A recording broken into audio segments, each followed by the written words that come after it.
Suppose करिए कि आपको ये कैलकुलेट करना है कि आपके क्लास की एवरेज हाइट क्या है, यानी आपके क्लास में 250 बच्चे अगर मान के चलते हैं और उनकी एवरेज हाइट हमें कैलकुलेट करनी है, तो आप कैसे करेंगे? इसके लिए दो तरीका है। पहला कि आप सभी स्टूडेंट्स को बुलाएंगे एक एक करके और सभी स्टूडेंट्स की हाइट को मेजर करेंगे।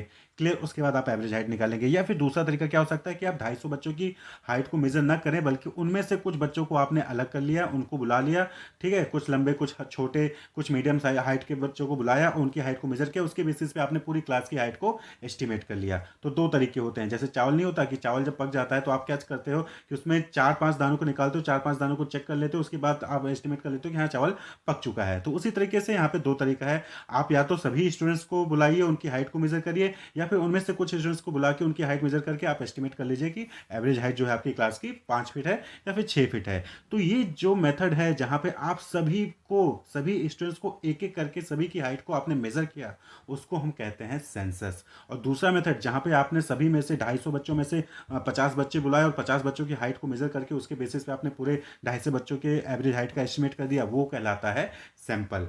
क्लियर? तो सेंसस में क्या हो गया? Census means method of complete enumeration. Method of complete enumeration. Enumeration का मतलब क्या होता है? एनुमरेशन का मतलब होता है गणना, यानी कि काउंटिंग।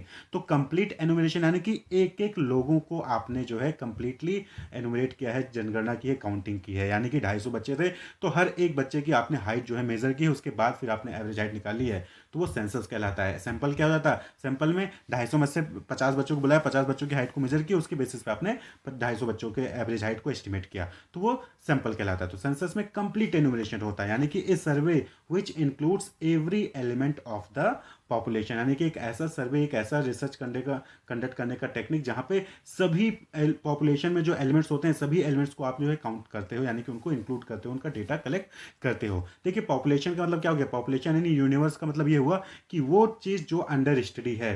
अब सपोज करिए कि आपको क्लास की एवरेज हाइट निकाली थी, तो वो आपका क्लास क्या हो जाएगा? पॉपुलेशन हो जाएगा।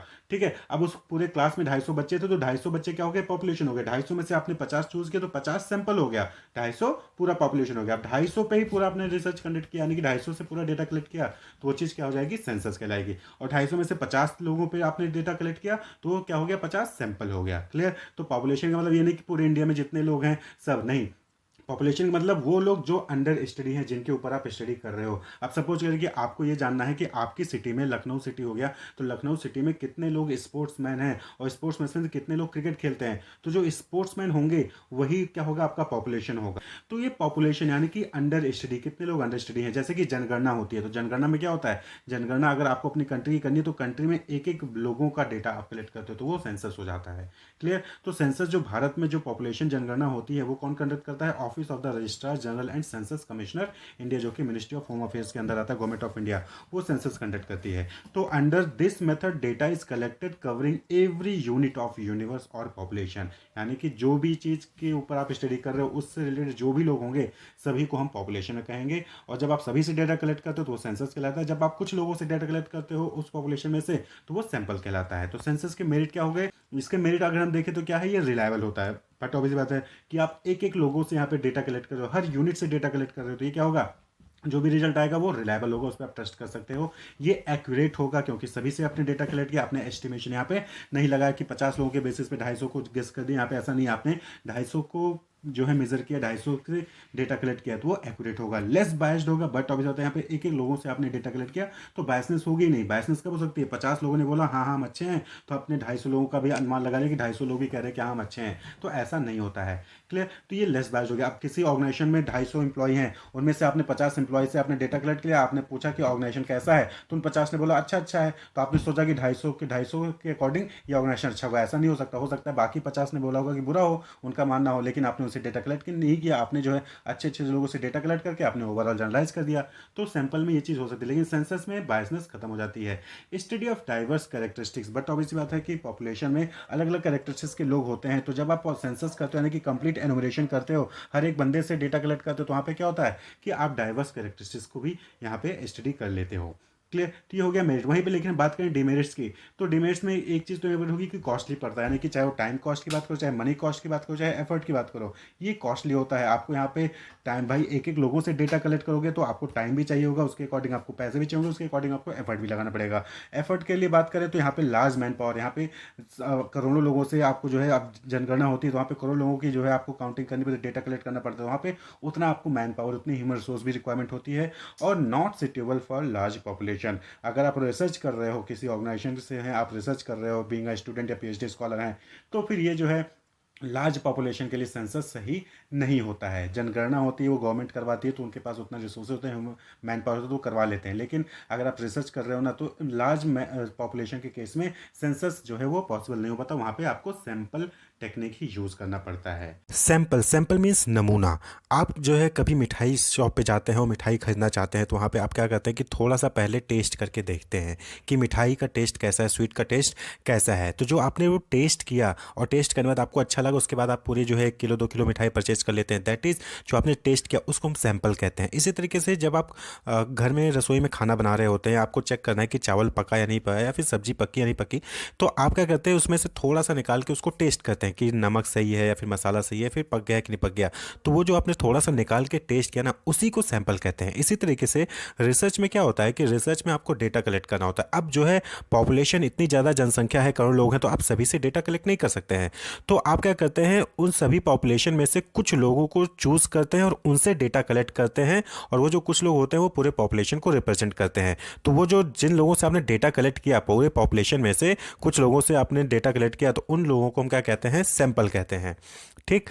तो सैंपल क्या हो गया, ए पार्ट ऑफ एनीथिंग टेकन और प्रेजेंटेड फॉर इंस्पेक्शन, यानी कि किसी बड़ी चीज का छोटा सा पार्ट जब आपको प्रेजेंट किया जाता है, आप जो है उसको चूज करते हो इंस्पेक्ट करने के लिए, उसी को हम सैंपल कहते हैं। तो sample is a group of people, object और items that are taken from a large population for measurement, यानी कि बहुत बड़े पॉपुलेशन से जब आप कुछ लोगों को चूज करके उनके ऊपर जो है कोई इंस्पेक्शन करते हो या फिर कोई एक्शन लेते हो, डेटा कलेक्ट करते हो, तो उसी चीज़ को हम क्या कहते हैं, सैंपल कहते हैं। A sample refers to a smaller manageable version of a larger group, यानी बहुत बड़े ग्रुप का एक छोटा सा हिस्सा जो कि स्मॉलर होता है और मैनेज किया जा सकता है, उसको आसानी से डेटा उनसे कलेक्ट किया जा सकता है, तो उसी को हम सैंपल कहते हैं। और the sample should be representative of population, यानी कि जो सैंपल होना चाहिए वो इस तरीके से होना चाहिए जो आपके पॉपुलेशन को रिप्रेजेंट करे। ऐसा नहीं कि आपका पॉपुलेशन कुछ और ही और सैंपल आपने कुछ और ले लिया, यानी कि आपको रिसर्च कंडक्ट करना है, सपोज करें कि आपको चेक करना है कि इंडियन पॉपुलेशन कैसी है, इंडियंस के ऊपर आपको रिसर्च करना कंडक्ट करना है, और आप जो है सैंपल ले रहे हो अमेरिकन का, तो वो गलत हो जाएगा। आपको इंडियन के बारे में जानना है तो इंडियन से ही सैंपल आपको चूज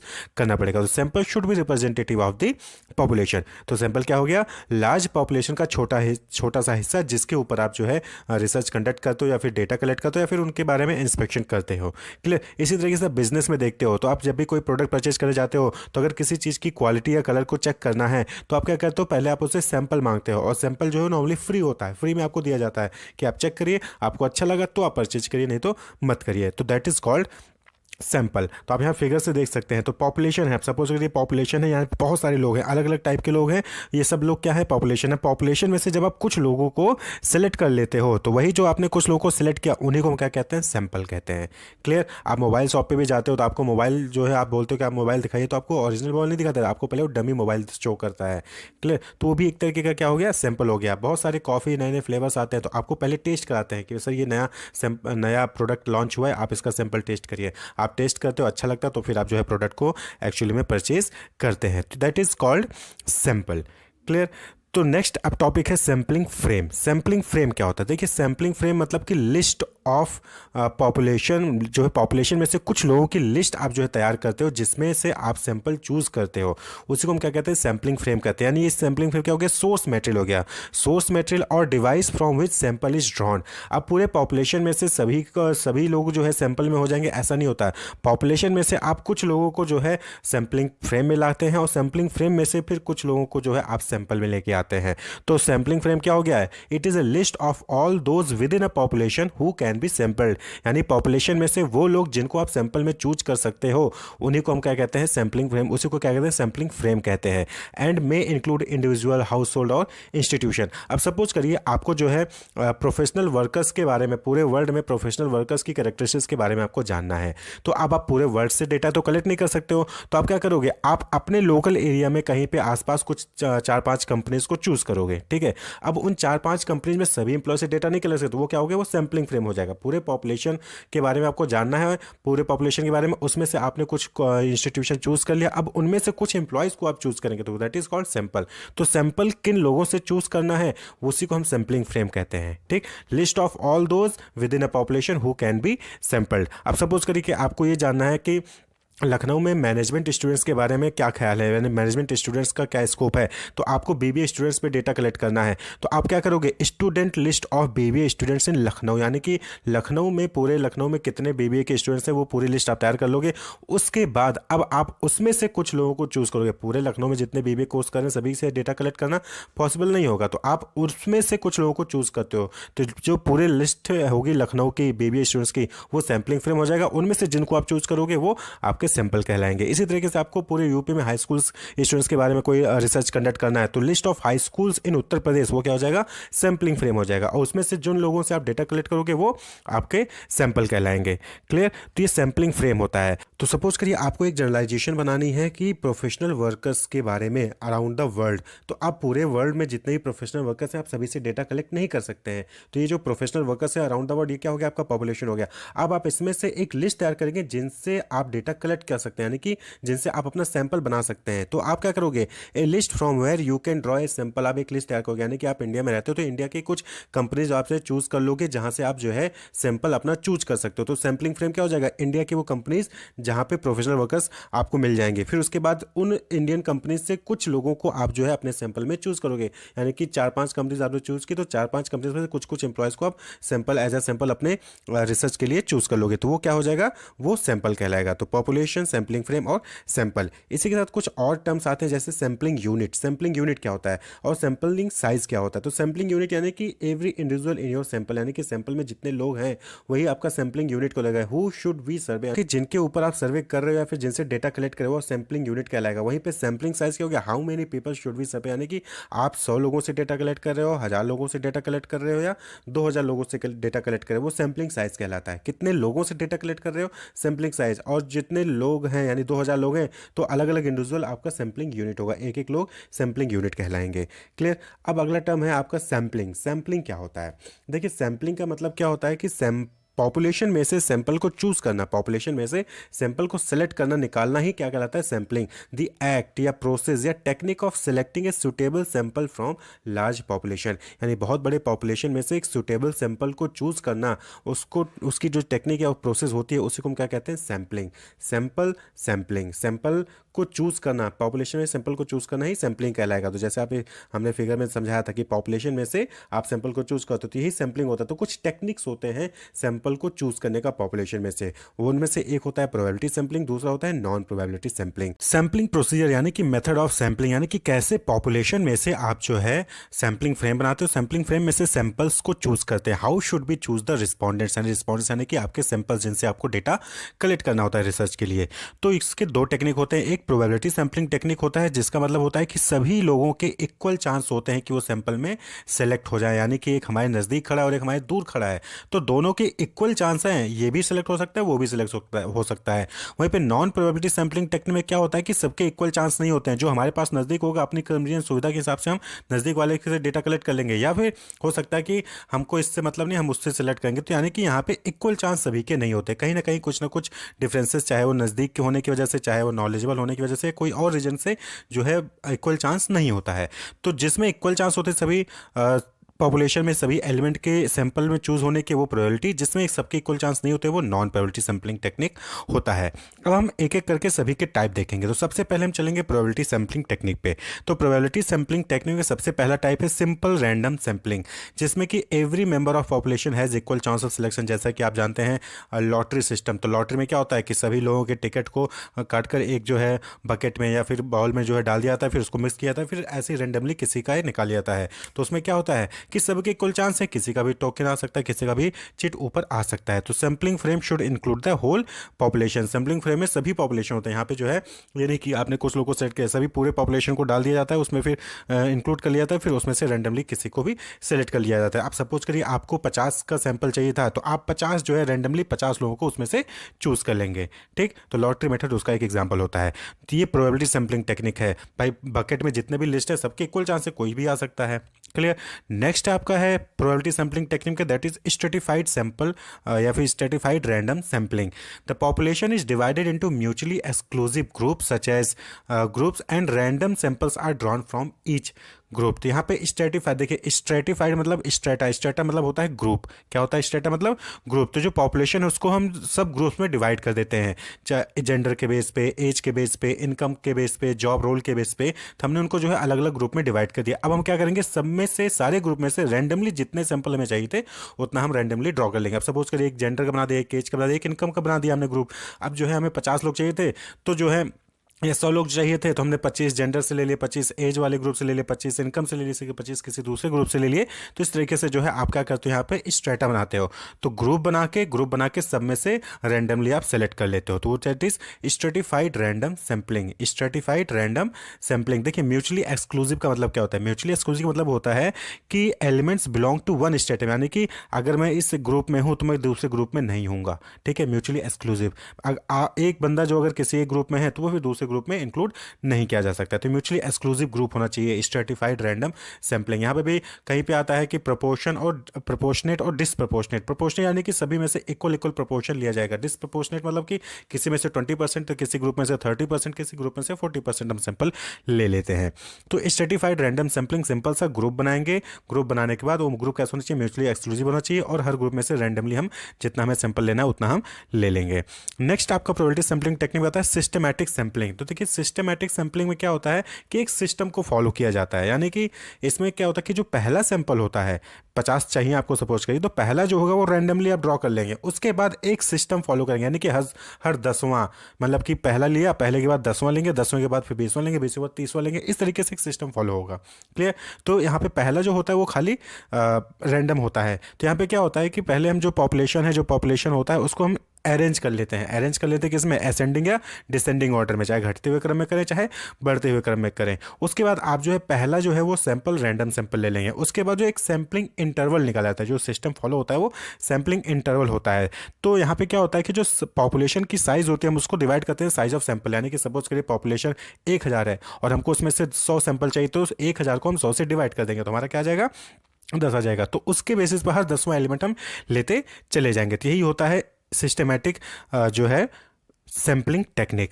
तो यहाँ पे क्या होता है, random number is selected from 1 to k, यानी कि सपोज करिए 1 से k तक आपका पॉपुलेशन है, तो उसमें से एक रैंडम हम सेलेक्ट कर लेंगे। सपोज करिए आपने C चूज किया, अब C plus k, C plus 2k, C plus 3k, C plus 4k, जितना जो भी नंबर आएगा वही हमारा जो है सैंपल में इंक्लूड होता चला जाता है। तो सिस्टमैटिक सैम्पलिंग।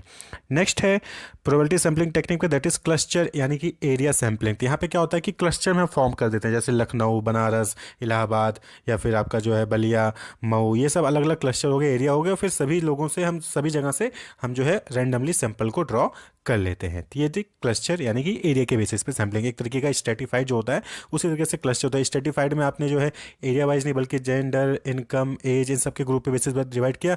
यहाँ क्लस्टर में हम क्या करते हैं कि एरिया वाइज डिवाइड कर देते हैं और उसके बाद जो है हर एरिया से हम जो है रैंडमली कुछ लोगों को सिलेक्ट कर लेते हैं। तो ये क्लस्टर नहीं एरिया सैम्पलिंग कहलाता है। क्लियर। उसके बाद आता है next, that is non probability sampling technique. तो नॉन प्रोबेबिलिटी सैम्पलिंग टेक्निक में सबके इक्वल चांस नहीं होते, यानी कि पॉपुलेशन में जितने भी एलिमेंट होंगे सबके इक्वल चांस नहीं होंगे कि वो हमारे सैंपल में इंक्लूड हो सके। तो कन्वीनियंस सैम्पलिंग, तो इसमें क्या आता है नॉन प्रोबेबिलिटी में, पहला कन्वीनियंस मतलब आते हैं सुविधाजनक, यानी कि अपने हिसाब से आप लखनऊ में रहते हैं और लखनऊ से ही आपको कोई रिसर्च करना, डेटा कलेक्ट करना, तो आप क्या करोगे ना कि आप लखनऊ के आसपास के जो लोग हैं उन्हीं से डेटा कलेक्ट कर लोगे। आप क्या करोगे, यूपी के ऊपर कोई स्टडी कर रहे हो तो लखनऊ से डेटा कलेक्ट करके यूपी के ऊपर जनरलाइजेशन कर देते हैं। ठीक। तो कन्वीनियंस, हम लखनऊ, बाहर बनारस और इलाहाबाद इन सब जगह कहाँ से डेटा कलेक्ट, लखनऊ से सैंपल चूज कर लेते हैं, that is convenience. Clear. Next आता है आपका पर्पजिव सैंपल, यानी कि जजमेंट सैंपलिंग कहते हैं इसको हम। नॉन प्रोबेबिलिटी टेक्निक है ये, जजमेंट या पर्पजिव सैंपलिंग टेक्निक। यहाँ पे पर्पज के हिसाब से या फिर जजमेंट के हिसाब से हम क्या कहते हैं, डेटा कलेक्ट करते हैं। Researcher selects population member who are good prospect for accurate information. Researcher using their expertise to select a sample, यानी सपोज करिए कि आपको जो है कोई डेटा कलेक्ट करना है, तो आप किसी एक्सपर्ट के पास चले गए, उनसे बोले कि सर हम कहाँ से डेटा कलेक्ट कर लें। उन्होंने बताया कि आप जो है इस एरिया में चले जाओ, वहाँ पे आपको इससे रिगार्डिंग डेटा अच्छे से मिलेगा। आप वहाँ जाते हो, डेटा कलेक्ट करके चले आते हो। क्लियर। तो जजमेंट या फिर पर्पज, इसको हम डेल्फी सैम्पलिंग टेक्निक भी कहते हैं, डेल्फी मेथड, यानी कि जहाँ पे हम एक्सपर्टीज का जो है गाइडेंस लेते हैं। तो जजमेंट या पर्पज, अपने पर्पज के हिसाब से आप कर लीजिए। आपको सपोज करिए कि आपको अर्बन एरिया का डेटा कलेक्ट करना है, तो किसी भी अर्बन सिटी में चले गए, वहाँ से डेटा कलेक्ट कर लिया। आपको रूरल एरिया का ही ऊपर रिसर्च करना है, तो आप रूरल एरिया में चले गए, वहाँ से डेटा कलेक्ट कर लिया। तो पर्पज के हिसाब से जो है यहाँ पे हम जो है सैम्पलिंग कर लेते हैं। ठीक है। नेक्स्ट है आपका non probability sampling technique, that is quota sampling. यहाँ पे क्या होता है कि कोटा डिवाइड कर दिया जाता है। टेलर्ड सैंपल होता है, यानी टेलर्ड सैंपल यानी कि इस ग्रुप से इतना, इस ग्रुप से इतना। आप सपोज करें कि आपको जो है यूपी में ही रिसर्च करना है, तो आप क्या करोगे कि आप जो है होमोजीनियस ग्रुप डेवलप कर दोगे, और उसके बाद जो वहाँ से हर ग्रुप में से एक फिक्स्ड अमाउंट रेशियो में जो है आप सैंपल को चार्ज करोगे। जैसे कि एक आपने ग्रुप बना लिया फीमेल का, एक आपने ग्रुप बना लिया मेल का, तो अब फीमेल में से आप फिक्स कर दोगे कि फीमेल से 45% ही हम जो है सैंपल में इंक्लूड करेंगे, और मेल से 55% लोगों को हम जो है अपने सैंपल में इंक्लूड करेंगे। तो ये कोटा फिक्स हो जाता है। ठीक है। Data is collected from A homogeneous group, जैसे कि 45% फीमेल 55% मेल। तो ये कोटा सैंपलिंग हो गया। कोटा आपने फिक्स कर दिया, बच्चों से हमें सिर्फ इतना ही लेने हैं, मेल से हमें सिर्फ इतना ही लेने हैं, और फीमेल से हमें इतने लेने हैं। एजेड, या फिर आप जो है कह लो एज वाइज कर लिए, तो 20 साल के इतने, 40 साल के इतने, 60 साल के इतने आपने फिक्स कर दिया। कोटा डिवाइड कर, जैसे कोटा तो ये रिजर्वेशन में होता है कि 33% इनके लिए रिजर्वेशन है, 51% जो है जनरल कैटेगरी में आता है। तो इस तरीके से आप कोटा भी यहाँ पे डिवाइड कर लेते हैं। तो ये भी क्या है, अपनी सुविधा के हिसाब से है, जिसमें से जितना चाहिए तो उतना अपने डिवाइड कर लेते हैं। यहाँ पे सबके इक्वल चांस नहीं है, इसलिए नॉन सैम्पलिंग में आ जाता है, नॉन प्रोबेबिलिटी में। नेक्स्ट है जो है नॉन प्रोबेबिलिटी सैम्पलिंग टेक्निक में, that is snow ball sampling. आपने स्नो बॉल, कभी स्नो बर्फ का गोला बनाया है? आप बर्फ का गोला बनाइए, उसको तोड़िए, तो तोड़ेंगे तो देखेंगे बहुत सारे, उसमें से एक स्नो बॉल से बहुत सारे स्नो निकल जाते हैं। तो एक तरीके क्या है, मार्केटिंग आपने देखा होगा, चैन मार्केटिंग जिसमें होता है, चैन डेवलप कहती है। तो यहाँ पे भी यही होता है, पार्टिसिपेंट्स वाया अदर पार्टिसिपेंट्स, यानी कि एक आपने पार्टिसिपेंट को पकड़ा, आपने उससे जो है डेटा कलेक्ट किया, अब आप उससे रेफरेंस मांगते हो कि भैया आप कम से कम 2 या 3 लोगों का रेफरेंस दे दीजिए जिनसे हम ये डेटा कलेक्ट कर सकते हैं। वो 2 या 3 का डेटा दे देगा। अब आप उन दोनों तीनों से डेटा कलेक्ट करोगे, तो वो 2-3 से भी जो है, तीनों लोगों से भी आप जो है 2-2 3-3 का रेफरेंस मांगोगे। तो इस तरीके से आपके पास जो है डेटा कलेक्ट होता चला जाता है, और आपको रिस्पॉन्डेंट ढूंढने की जरूरत नहीं पड़ती। एक से दूसरा, दूसरे से तीसरा, ऐसे बनते चला जाता है, और आपको जितने लोगों से डेटा कलेक्ट करना था वहाँ तक जाइए। उसके बाद जब आपका कंप्लीट हो जाए, आप वहीं पे स्टॉप कर देंगे अपना डेटा कलेक्शन। तो स्नो बॉल सैंपलिंग, यानी कि एक पार्टिसिपेंट से दूसरा, दूसरे से तीसरा, तीसरे के रेफरेंस से चौथा, इस तरीके से आप जो है अपने सैंपल को यहाँ पे कलेक्ट करें। तो ये भी क्या है, नॉन प्रोबेबिलिटी है, सबके इक्वल चांस नहीं है। उसने जिसको बताया उसी के पास जाएंगे, अब दूसरे वाले के चांस खत्म। अगर उसने किसी और को बताया तो उसके पास चले जाते, तो उसका चांस खत्म। तो यहाँ पे सबके इक्वल चांस नहीं होते कि वो आपके सैंपल में कलेक्ट हो जाए। तो ये probability and non probability sampling technique थे। तो प्रोबेबिलिटी में आपने देखा, सबसे पहले सिंपल रैंडम सैंपलिंग टेक्निक था, स्ट्रेटिफाइड रैंडम सैंपलिंग था, सिस्टमैटिक सैंपलिंग था, और क्लस्टर यानी एरिया सैंपलिंग था। उसके बाद नॉन प्रोबेबिलिटी सैंपलिंग टेक्निक में आपने देखा कन्वीनियंस सैंपलिंग, जजमेंट या पर्पचिव सैंपलिंग, कोटा सैंपलिंग और स्नोबॉल सैंपलिंग टेक्निक। तो ये क्या है, सैंपल चूज करने के तरीके, मेथड ऑफ सैंपलिंग, यानी कि कैसे पॉपुलेशन में से आप जो है सैंपल को चूज कर सकते हैं। तो सैंपल क्या हो गया, सैंपल पॉपुलेशन का रिप्रेजेंटेटिव हो गया।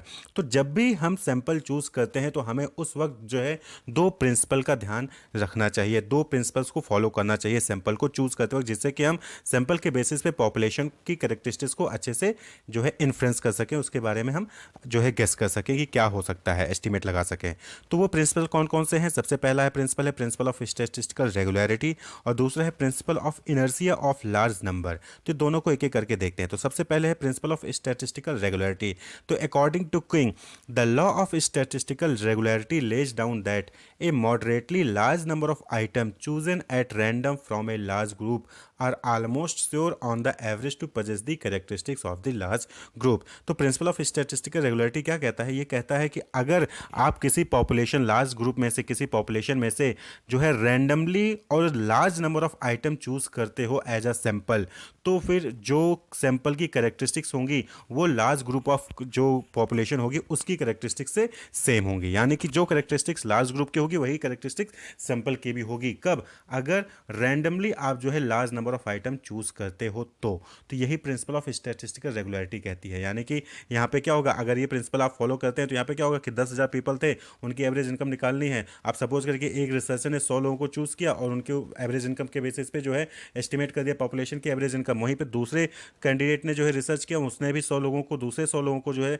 सेम पॉपुलेशन में से सैंपल चूज किया और एवरेज निकाला। तो इन दोनों के बीच में क्या होगा, जो दोनों का एवरेज इनकम आया होगा ना कहीं नियरली सेम होगा। क्यों? क्योंकि लार्ज नंबर ऑफ आइटम होगा और रैंडमली चूज किया होगा। तो इस प्रिंसिपल के अकॉर्डिंग दो इंपॉर्टेंट चीजें हैं। क्या है कि sample size should be large, यानी कि जो सैंपल साइज है वो क्या होना चाहिए, वो बड़ा होना चाहिए। As the sample size increases it become more and more representative of parent population and shows its characteristics, यानी कि जितना ज़्यादा बड़ा आपका सैंपल होगा उतना ही ज़्यादा वो आपके पॉपुलेशन को रिप्रेजेंट करेगा। क्लियर? और दूसरा क्या है कि sample must be drawn randomly, यानी कि जो सैंपल आप पॉपुलेशन से ले रहे हो ना वो रैंडमली होना चाहिए। यानी कि 10,000 लोग हैं तो 10,000 जितने भी 10,000 लोग हैं सभी के इक्वल चांस होने चाहिए कि वो सैंपल में चूज हो सके।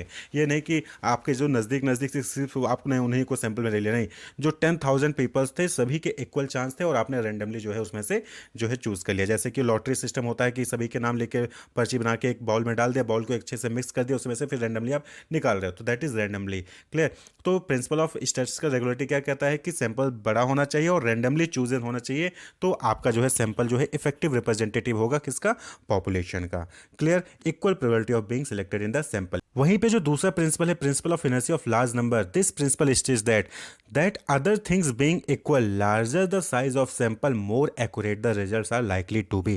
तो ये जो principle of inertia of large number है ये प्रिंसिपल ऑफ स्टैटिस्टिकल रेगुलरिटी से ही आया है। ठीक है, उसी की वजह से ये प्रिंसिपल आया है, principle of inertia of large number. ये यह कहता है क्या है कि अगर बाकी सारी चीज़ें इक्वल हों, बाकी सारी चीज़ों में कोई भी चेंजेस ना हो, तो जितना ज़्यादा लार्ज साइज होगा सैंपल का उतना ज़्यादा रिजल्ट जो है वो एक्यूरेट होंगे।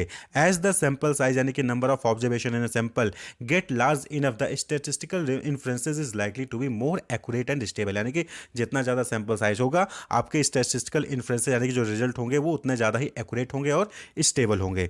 जैसे कि आप एग्जांपल के तौर पर समझिए, if a coin is toss large number of time, यानी कि एक सिक्के को आप बहुत बार जो है उछालते हो, तो जो रिलेटिव फ्रीक्वेंसी होगी ऑकरेंस ऑफ हेड और टेल की, वो क्या होगी? एक्सपेक्टेड टू बी इक्वल, वो क्या होगी? बराबर होने की चांसेस ज़्यादा होंगे। भाई ऑब्वियस बात है कि आप हेड टेल आएगा तो उसमें से दोनों के आने के चांसेस क्या हैं? इक्वल है। लेकिन एक कब पता चलेगा? जब आप बहुत बार आप ट्राई करोगे तब आपको जो है ये पता चलेगा कि जो रिलेटिव फ्रीक्वेंसी है ऑकरेंस की हेड और टेल की वो इक्वल होगी। क्लियर? तो यहाँ पे ये चीज़ कहने का मतलब है कि जब आप सैंपल चूज करते हैं तो आपका सैंपल साइज बड़ा होना चाहिए, लार्ज होना चाहिए। लेकिन यहाँ पे आपको एक चीज़ का ध्यान और रखना है कि ज़्यादा बड़ा भी नहीं होना चाहिए क्योंकि वो एक्सपेंसिव भी हो जाता है। तो आपको जो है बैलेंस बना के रखना होगा कि ज़्यादा छोटा भी नहीं हो और ज़्यादा बड़ा भी ना हो। Wish you all the best, keep watching.